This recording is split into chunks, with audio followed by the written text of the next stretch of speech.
साहिर लुधियानवी की नज़म मैं पल दो पल का शायर हूँ। मैं पल दो पल का शायर हूँ। पल दो पल मेरी कहानी है। पल दो पल मेरी हस्ती है। पल दो पल मेरी जवानी है। मुझसे पहले कितने शायर आए उड़ाकर चले गए। कुछ आहें भरकर लौट गए।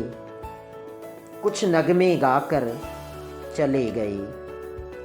वो भी एक पल का किस्सा थे।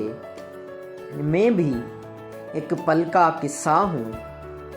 कल तुमसे जुदा हो जाऊँगा। वो आज तुम्हारा हिस्सा हूँ। पल दो पल में कुछ कह पाया।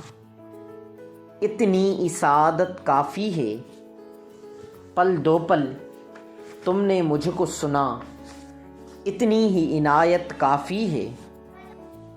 कल और आएंगे नगमों की खलती कलियां चुनने वाले। कल और आएंगे नगमों की खुलती कलियां चुनने वाले।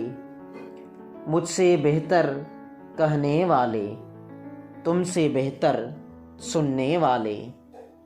हर नस्ल एक फसल है धरती की। आज उगती है कल कटती है। जीवन वो महंगी मदरा है जो कतरा कतरा बटती है। सागर से उभरी लहर हूँ मैं। सागर में फिर खो जाऊँगा। मट्टी की रूह का सपना हूँ। मट्टी में फिर सो जाऊँगा। कल कोई मुझको याद करे। क्यों कोई मुझको याद करे। मसरूफ़ ज़माना मेरे लिए क्यों वक्त अपना बर्बाद करे।